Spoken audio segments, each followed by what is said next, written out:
మురుగు కాలువల నిర్వహణ సరిగా లేక విజయవాడలోని 11, 12 డివిజన్ కాలనీ వాసులు తీవ్ర ఇబ్బందులు పడుతున్నారు. తాగునీటి పైపుల సక్రమంగా లేక 20 రోజులుగా ఇళ్లలోకి కలుషిత నీరు సరఫరా అవుతోందని ఆందోళన వ్యక్తం చేశారు.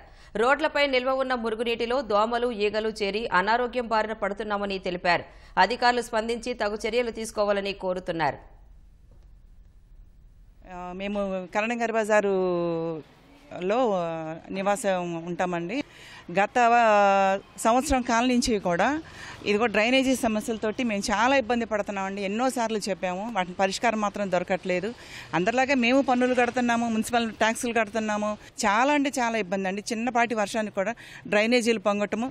ఇది ప్లస్ ఇప్పుడు మీకు కనిపిస్తున్నది వర్షపు నీరు కాదండి, వ్యర్థ పదార్థాలతో కూడుకున్నటువంటి బాత్రూమ్ వాటర్స్ కానీ, లావిట్రిన్స్ వాటర్ కానీ మొత్తం అన్ని వ్యర్థాలు కలిసి డ్రైనేజీ బ్లాక్ అయిపోయి అవి రోడ్ల మీదకి వచ్చేసేయటం.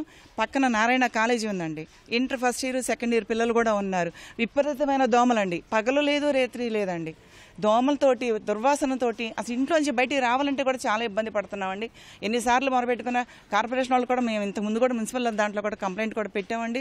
ఏదో వచ్చారు, తాత్కాలికంగా చేశారు, వెళ్ళారండి. 10 రోజులు, ఇది దగ్గర 10 రోజుల నుంచి అండి. దయచేసి ఈ మా సమస్యకి శాశ్వత పరిష్కారం చూపించాలని కోరుకుంటున్నామండి. అందరూ వృద్ధులు ఉన్నారు, పిల్లలు ఉన్నారు, అందరూ ఉన్నారండి. చాలా ఇబ్బందులు పడుతున్నారు. అందులో వర్షాకాలం వచ్చేదంతా కూడా జలుబు జ్వరాల సీజను. ఎప్పుడు ఈ డ్రైనేజీ పొంగుతూనే ఉంటుంది, చాలా ఇబ్బంది అయిపోతుంది. ఇప్పుడుగా 1 ఇయర్ నుంచి, సంవత్సరం నుంచి మాకు ఇబ్బందిగానే ఉందండి. ఎవరిది డ్రైనేజీ పొంగిన ఇంక వాటర్ ఇక్కడ వస్తుంది, ఈ వాటర్ పోవడానికి దారి లేదు, బ్లాక్ అయిపోయింది. అసలు ఈ నీళ్లు అసలు దాదాపు 20 రోజుల నుంచి అండి అసలు ఎంత చండాలంగా వస్తున్నాయి. మేము మినరల్ వాటర్ తాగమండి, ఇవే కాసుకుని వడకట్టుకుని తాగుతాం. అసలు మేము సీనియర్ సిటిజన్లు అండి. అసలు ఇంత బోర్లోంచి ఇంత ముందు ఇప్పుడు వచ్చిన దాఖలాలు ఇవ్వండి. అసలు ఎందుకో చాలా మార్పు వచ్చేసిందండి, ఎర్రగా వస్తున్నాయండి బురదలో. మరి మీరు పట్టించుకొని మేము ఏమైనా ట్యాక్సులు కట్టక మాంటున్నామండి. అన్నిటికీ ముందు ఉంటామండి. ట్యాక్సులు అనుకున్న డేట్ ప్రకారం ఏనాడు కూడా మేము లేట్ చేయలేదండి. అలాంటప్పుడు మీరు అప్పుడప్పుడు వచ్చి కమిషనర్ గారు చూసుకోవాలి కదండి.